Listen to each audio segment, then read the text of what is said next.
Hello ನಮಸ್ತೆ, welcome to my YouTube channel. ಎಲ್ಲರೂ ಹೇಗಿದ್ದೀರಾ? ಎಲ್ಲರೂ ತುಂಬ ಚೆನ್ನಾಗಿದ್ದೀರಾ ಅಂತ ಅಂದ್ಕೊಂಡು ನಾವು ಕೂಡ ಸೂಪರ್ ಆಗಿದ್ದೀವಿ ನೋಡಿರಿ ಸ್ನೇಹಿತರೆ.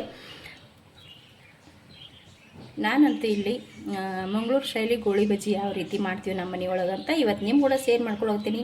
ಬನ್ನಿ ಸ್ನೇಹಿತರೆ, ಯಾವ ರೀತಿ ಮಾಡ್ತೀವಿ ಅಂತ ಹೇಳಿ ನೋಡ್ಕೊಂಡು ಬರೋಣ. ತುಂಬ ಟೇಸ್ಟಿಯಾಗಿರುತ್ತೆ, ಅಷ್ಟೇ ರುಚಿಕರವಾಗಿರುತ್ತೆ, ತುಂಬ ಸಿಂಪಲ್ಲಾಗಿ ಮಾಡ್ಕೋಬೋದು. ಬನ್ನಿ ಇವಾಗ ಈ ಮಂಗಳೂರು ಶೈಲಿ ಗೋಳಿ ಬಜ್ಜಿ ಯಾವ ರೀತಿ ಮಾಡೋದು ಅಂತ ಹೋಗಿ ನೋಡ್ಕೊಂಡು ಬರೋಣ. ಏನೆಲ್ಲ ಬೇಕು ಅಂತ ಕೂಡ ನೋಡ್ಕೊಂಡು ಬರೋಣ.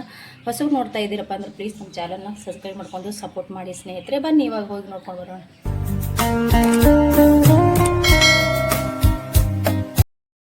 ನೋಡಿರಿ ಸ್ನೇಹಿತರೆ, ನಾನಿಲ್ಲಿ ಮಂಗಳೂರು ಶೈಲಿಯಲ್ಲಿ ಗೋಳಿ ಬಜ್ಜಿನ ಮಾಡ್ತಾಯಿದ್ದೀನಿ. ಗೋಳಿ ಬಜ್ಜಿ ಮಾಡೋದಕ್ಕೆ ನಾನಿಲ್ಲಿ ಮೈದಾ ಹಿಟ್ಟನ್ನ ಆಲ್ರೆಡಿ ಇದನ್ನು ಜಲ್ಡಿ ಹಿಡಿದು ತೊಗೊಂಡಿನಿ, ಅಂದ್ರೆ ಸೋಸ್ ತೊಗೊಂಡಿನಿ. ಇಲ್ಲಿ ಒಂದು ಅರ್ಧ ಪ್ಯಾಕೆಟಷ್ಟು ಮೊಸರನ್ನ ತೊಗೊಂಡಿನಿ. ಮೊಸರು ಮನೆಯಲ್ಲಿ ಮಾಡಿದಿದ್ರು ನಡಿತೈತ್ರಿ, ಮತ್ತು ಹೊರಗಡೆ ತಂದರೂ ಕೂಡ ನಡಿತೈತಿ. ಈ ಮೊಸರನ್ನ ನಾನಿಲ್ಲಿ ಹಾಕ್ಕೊಳ್ಕತ್ತೀನಿ ನೋಡ್ರಿ. ನಾನು ಅರ್ಧ ಸಣ್ಣ ಪ್ಯಾಕೆಟ್ ಇರುತ್ತಲ್ರಿ, ಆ ಸಣ್ಣ ಪ್ಯಾಕೆಟ್ ಇರೋಂಥ ಮೊಸರನ್ನ ತೊಗೊಂಡಿನಿ ನೋಡ್ರಿ. ಇಲ್ಲಿ ನೋಡ್ರಿ, 1 ಸ್ಪೂನ್ ಆಗಷ್ಟು ಸಕ್ಕರೆನ ತೊಗೊಂಡಿನಿ ನಾನು. ಇವಾಗ ಇದಕ್ಕೆ ರುಚಿಗೆ ತಕ್ಕಷ್ಟು ಉಪ್ಪನ್ನ ಹಾಕೊಳ್ಳೋಣ್ರಿ. ಉಪ್ಪ ನೋಡ್ಕೊಂಡ್ಬಿಟ್ಟು ಹಾಕೋಬೇಕ್ರಿ. ಸ್ವಲ್ಪ ಕಡಿಮೆ ಆದ್ರೆ ಮತ್ತೆ ಹಾಕೋಬೋದು, ಜಾಸ್ತಿ ಆದ್ರೆ ಭಾಳ ಕಷ್ಟ ಆಗಿರ್ತದೆ ಸ್ನೇಹಿತರೆ. ಇಲ್ಲಿ ನೋಡಿ, ನಾನು ಹಸಿ ಮೆಣಸಿಕಾಯಿನ ಸಣ್ಣದಾಗಿ ಕಟ್ ಮಾಡಿ ತೊಗೊಂಡಿನಿ. ಇಲ್ಲಿ ಸ್ವಲ್ಪ ಅಜ್ವೇನ ಮತ್ತು ಜೀರಿಗೆ ತೊಗೊಂಡಿನಿ ನೋಡ್ರಿ. ಇಷ್ಟ ಇದ್ರೆ ಹಾಕೋರಿ, ಇಲ್ಲಾಂದ್ರೆ ಇಲ್ಲ, ಆಪ್ಷನ್ ರೀ. ಅದನ್ನ ಚೆನ್ನಾಗಿರುತ್ತೆ ಜೀರಿಗೆ ಅಜ್ವೇನ ಹಾಕೊಂಡಿವಪ್ಪ ಅಂದ್ರೆ. ಇಲ್ಲಿ ಸ್ವಲ್ಪ ಕೊತ್ತಂಬರಿ ಸೊಪ್ಪು, ಕರ್ಬೇವಿನ ಸೊಪ್ಪು ಕೂಡ ನಾನು ಕಟ್ ಮಾಡಿ ಇಟ್ಕೊಂಡಿನಿ. ಇಲ್ಲಿ ನೋಡ್ರಿ, ಹಸಿ ತೆಂಗಿನಕಾಯಿನ ಸಣ್ಣಗೆ ಈ ರೀತಿ ಕಟ್ ಮಾಡಿ ತೊಗೊಂಡಿನಿ. ಗೋಳಿ ಬಜ್ಜಿ ತಿಂತಾ ಇರ್ಬೇಕಾದ್ರೆ ಬಾಯಾಗ ಸಿಗ್ತದ್ರಿ, ಟೇಸ್ಟ್ ಚೆನ್ನಾಗಿರುತ್ತೆ. ಮತ್ತು ಇದಿಷ್ಟು ನಾನು ಇದ್ರೊಳಗೆ ಹಾಕ್ಕೊಂಡ್ಬಿಡಮ್ರಿ. ಜೀರಿಗೆ ಅಜ್ವೇನ ಎಲ್ಲನೂ ಹಾಕ್ಕೊಂಡು ಇವಾಗ ಚೆನ್ನಾಗಿ ಇದನ್ನು ಮಿಕ್ಸ್ ಮಾಡ್ಕೊಳ್ಳೋಮ್ರಿ. ಇದು ಕೈಯಿಂದನೇ ನಾನು ಮಿಕ್ಸ್ ಮಾಡ್ಕೊತೀನಿ ರೀ. ಚೆನ್ನಾಗಿ ಇದನ್ನ ಕಲಸ್ಕೊಳ್ಳೋಮ್ರಿ. ನೋಡ್ರಿ, ಎಲ್ಲನೂ ಮಿಕ್ಸ್ ಮಾಡ್ಕೊಂಡ ಇವಾಗ ಸ್ವಲ್ಪ ನೀರು ಹಾಕ್ಕೊಂಡು ಇದನ್ನು ಕಲಸ್ಕೊತೀನಿ ನೋಡ್ರಿ. ಜಾಸ್ತಿ ಮೊಸರು ಹಾಕೊಂಡ್ರೂ ಕೂಡ ನಡಿತೈತಿ. ಇಲ್ಲಿ ನಾನು ಸ್ವಲ್ಪ ಹಾಕೊಂಡಿನಿ. ಸ್ವಲ್ಪ ಹಾಕ್ಕೊಂಡು ನೀರು ಹಾಕ್ಕೊಂಡು ಕಲಸ್ಕೊಳ್ಕತ್ತೀನಿ. ಕೆಲವೊಬ್ರು ಜಾಸ್ತಿ ಮೊಸರನ್ನ ಹಾಕ್ಕೊಂಡು ನೀರು ಕಡಿಮೆ ಹಾಕ್ಕೊಂಡು ಕಲಸ್ಕೊತಾರೆ, ಹಂಗೂ ಮಾಡ್ತಾರೆ. ಇಲ್ಲಿ ನಾನು ಮೊಸರನ್ನ ಸ್ವಲ್ಪ ಹಾಕ್ಕೊಂಡಿನಿ. ಒಂದು ಚಿಕ್ಕ ಪ್ಯಾಕೆಟ್ ಇರುತ್ತಲ್ರಿ, ಅದನ್ನು ಹಾಕ್ಕೊಂಡಿನಿ. ಹಾಕ್ಕೊಂಡು ನೀರು ಹಾಕ್ಕೊಂಡು ಕಲಸ್ಕೊಳ್ಕತ್ತೀನಿ ನೋಡ್ರಿ. ಇವಾಗ ನೀಟಾಗಿ ಇದನ್ನು ನಾವು ಬಜ್ಜಿ ಹಿಟ್ಟನ್ನ ಕಲಸ್ಕೊತೀವಲ್ರಿ, ಆ ರೀತಿ ಇದನ್ನು ಕಲಿಸ್ತಗೋತೀವಿ ನೋಡ್ರಿ. ನಾನು ಈ ರೀತಿ ಕಲಸ್ಕೊಂಡು ತೊಗೊಂಡೆ ನೋಡ್ರಿ. ಈ ರೀತಿ ಕಲಸ್ಕೊಂಡು ಸಾಕು. ತುಂಬ ನೀರು ಒಮ್ಮೆಲೆ ಹಾಕೋಕೆ ಹೋಗೋದ್ರಿ. ಸ್ವಲ್ಪ ನೀರು ಹಾಕ್ಕೊಂಡು ಕಲಸ್ಕೋಬೇಕು, ಇಲ್ಲಾಂದ್ರೆ ಭಾಳ ತಿಳಿ ಆದ್ರೆ ಚೆನ್ನಾಗಿ ಬರೋಂಗಿಲ್ಲ ಗೋಳಿ ಬಜ್ಜಿ. ಈ ರೀತಿ ಇರಬೇಕು ನೋಡಿ. ನಾನು ಈ ರೀತಿ ಕಲಸ್ಕೊಂಡಿದ್ದೀನಿ ನೋಡಿ. ನಾವು ಈ ರೀತಿ ಬಿಟ್ಟರು ಕೂಡ ಹಿಂಗೆ ಉಂಡೆಯಾಗಿ ಬರಬೇಕು ರೀ. ಅದಕ್ಕೆ ಈ ರೀತಿ ನಾನು ಕಲಸ್ಕೊಂಡು ತೊಗೊಂಡಿನಿ ಸ್ನೇಹಿತರೆ. ಇದನ್ನು ಏನು ಮಾಡ್ತೀನಿ, ಸ್ವಲ್ಪ ತನಕ ಇದನ್ನು ನೆನೆಯಕ್ಕೆ ಬಿಡಮ್ರಿ. ಇದು ಚೆನ್ನಾಗಿ ನೆನಿಬೇಕು ರೀ. ಏನಿಲ್ಲ ಅಂದ್ರೂ ಒಂದು ಅರ್ಧ ಗಂಟೆ ಮೇಲಾದರೂ ನೆನಿಬೇಕು ರೀ. ನಮ್ಮ ಹತ್ರ ಅರ್ಧ ಗಂಟೆನೂ ಟೈಮ್ ಇಲ್ಲ, 1 ಗಂಟೆನೂ ಟೈಮ್ ಇಲ್ಲ ಅಂದ್ರೆ ಕನಿಷ್ಠ ಒಂದು 10 ನಿಮಿಷ ಆದ್ರೂ ಇದನ್ನು ನೆನೆಯಕ್ಕೆ ಬಿಡ್ಬೇಕು ರೀ. ಯಾಕಂದ್ರೆ ಮೊಸರದೆಲ್ಲ ಹಾಕಿ ಕಲಸ್ಕೊಂಡಿರ್ತೀವಿ ರೀ. ಚೆನ್ನಾಗಿ ಹಿಟ್ಟನ್ನ ಉಬ್ಬಿ ಬರ್ಬೇಕು ರೀ. ಅವಾಗೆ ನಮ್ಗೆ ಸಖತ್ತಾಗಿ ಗೋಳಿ ಬಜ್ಜಿನ ಸಿಗ್ತಾವೆ.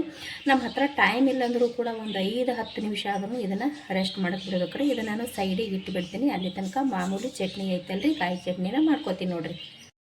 ಸಿಂಪಲಾಗಿ ಒಂದು ಕಾಯಿ ಚಟ್ನಿ ಮಾಡ್ಕೊಳಕತ್ತೀನಿ. ಇಲ್ಲಿ ಕಾಯಿ ಚಟ್ನಿ ಮಾಡ್ಕೊಳಕ್ಕೆ ನಾನು ಒಂದು ಅರ್ಧ ಹೋಳಿನಷ್ಟು ಇಲ್ಲಿ ಕಾಯಿನ ಕಟ್ ಮಾಡಿ ಇಟ್ಕೊಂಡಿನಿ. ಸ್ವಲ್ಪ ಖಾರಕ್ಕೆ ನೋಡಿಕೊಂಡು ಹಸಿಮೆಣ್ಸಿಕಾಯಿ ತೊಗೊಂಡಿನಿ. ಸ್ವಲ್ಪ ಇಲ್ಲಿ ಕೊತ್ತಂಬರಿ ಸೊಪ್ಪು ಮತ್ತು ಹಸಿ ಎಲ್ಲನ ತೊಗೊಂಡಿದ್ದೀನಿ ರೀ. ಹಸಿ ಎಲ್ಲ ಸಣ್ಣಗೆ ಕಟ್ ಮಾಡಿ ತೊಗೊಂಡಿನಿ.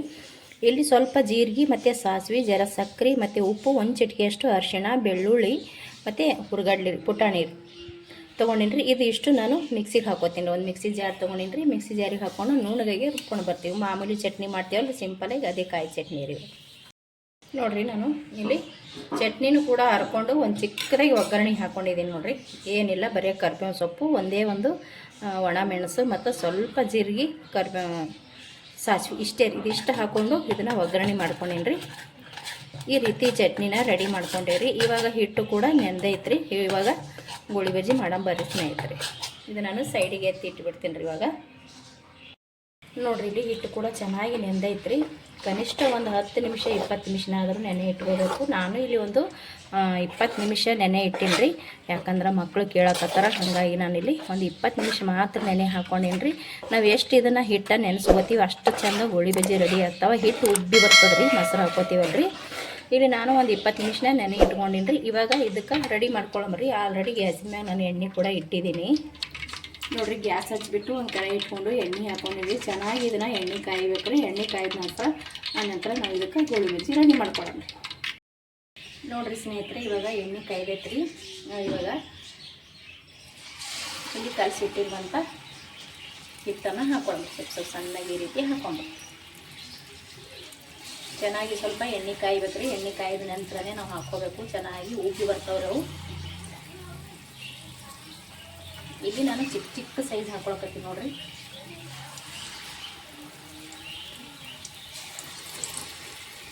ಸ್ವಲ್ಪ ದೂರ ಹಾಕೋಬೇಕ್ರಿ, ಇಲ್ಲಾಂದ್ರೆ ಅಂಟ್ಕೊಂಡ್ಬಿಡ್ತಾವೆ ಅವು. ನೋಡಿರಿ ಆಲ್ರೆಡಿ ಅಲ್ಲಿ 2 ಅಂಟ್ಕೊಂಡ್ಬಿಟ್ಟವು. ನೋಡಿರಿ ಈ ರೀತಿ ಹಾಕೊಳ್ಕತ್ತೀನಿ ನಾನು.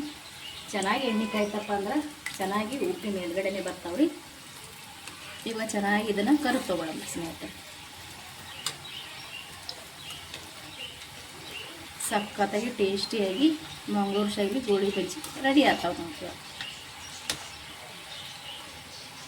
ನೋಡಿರಿ ಇದು ಇವಾಗ ರೆಡಿ ಆಯಿತು. ನಾನು ಇದನ್ನು ತಕ್ಕೊಂಡು ಮತ್ತೆ ಇನ್ನೊಂದು ಸತಿನೂ ಹಾಕೋತೀನಿ. ಇದನ್ನು ತಕ್ಕೊಂಡು ಮತ್ತೊಂದು ಸತಿ ಹಾಕೋತೀನಿ. ಇವಾಗ ನೋಡಿರಿ ಮತ್ತೊಂದು ಸತಿ ಬಿಡ್ತೀನಿ. ಒಂದು ಸಲ ಕರ್ದು ತೊಗೊಂಡೆ ನೋಡಿರಿ. ಇವಾಗ ಇನ್ನೊಂದು ಸಲ ಇಲ್ಲಿ ಹಾಕೊಳಕತ್ತೀನಿ ನೋಡಿರಿ. ಇದೇ ರೀತಿ ಹಾಕ್ಕೊಂಡು ಇಷ್ಟು ಗೋಳಿ ಬಜ್ಜಿನ ನಾನು ರೆಡಿ ಮಾಡಿ ತೊಗೋತೀನಿ ನೋಡಿರಿ ಸ್ನೇಹಿತರೆ. ಚೆನ್ನಾಗಿ ಎಣ್ಣೆ ಕೈದಿರ್ಬೇಕ್ರಿ, ಅವಾಗ ಹಾಕೊಂಡ್ರೆ ಚೆನ್ನಾಗಿ ಬರ್ತಾವೆ. ನಾನು ಇದೇ ಥರ ಎಲ್ಲ ಗೋಳಿ ಬಜ್ಜಿನ ಮಾಡಿ ತೊಗೋತೀನಿ ನೋಡಿರಿ. ರೆಡಿ ಅದು ನೋಡಿರಿ ಸ್ನೇಹಿತರೆ, ನಾವು ಮಾಡಿರುವಂಥ ಮಂಗಳೂರು ಶೈಲಿ ಗೋಳಿ ಬಜ್ಜಿ ಮತ್ತು ಕಾಯಿ ಚಟ್ನಿ. ಸಖತ್ತಾಗಿರ್ತದ್ರಿ ಎರಡೂ ಮಾತ್ರ ಟೇಸ್ಟ ನೋಡಿ. ತುಂಬ ಅಂದರೆ ತುಂಬ ಚೆನ್ನಾಗಿ ಬಂದವು. ಖಂಡಿತ ಒಂದು ಸಲ ನೀವು ಕೂಡ ಈ ವಿಧಾನದಾಗ ಟ್ರೈ ಮಾಡಿರಿ. ನಿಮ್ಗೆ ಕೂಡ ಭಾಳ ಅಂದ್ರೆ ಭಾಳ ಇಷ್ಟ ಆಗುತ್ತೆ. ನೋಡ್ತಾ ಇರ್ಬೋದು ನೀವು ಎಷ್ಟು ಚೆಂದ ಬಂದವಂತ. ಟೇಸ್ಟು ಕೂಡ ಹಾಗೆ ಇರ್ತದೆ ರೀ. ನಾವು ಮಾಡಿರುವಂಥ ಈ ಮಂಗಳೂರು ಬಜ್ಜಿ ನಿಮಗೆ ಇಷ್ಟ ಆಗಿತ್ತಪ್ಪ ಅಂದ್ರೆ ಪ್ಲೀಸ್ ಒಂದು ಲೈಕ್ ಮಾಡಿರಿ, ಶೇರ್ ಮಾಡಿರಿ, ಕಮೆಂಟ್ ಮಾಡಿರಿ. ಹೊಸಬ್ರು ಯಾರಾದರೂ ವೀಡಿಯೋ ನೋಡ್ತಾ ಇದ್ದೀರಪ್ಪ ಅಂದ್ರೆ ಪ್ಲೀಸ್ ಚಾನಲ್ನ ಸಬ್ಸ್ಕ್ರೈಬ್ ಮಾಡ್ಕೊಂಡು ಸಪೋರ್ಟ್ ಮಾಡಿರಿ. ಮತ್ತೆ ಒಂದು ಹೊಸ ರೆಸಿಪಿಯೊಂದಿಗೆ ಸಿಗ್ತೀನಿ ರೀ. ಅಲ್ಲಿ ತನಕ ಮತ್ತೊಮ್ಮೆ ಎಲ್ಲರಿಗೂ ನಮಸ್ಕಾರ ಆ್ಯಂಡ್ ಥ್ಯಾಂಕ್ ಯು.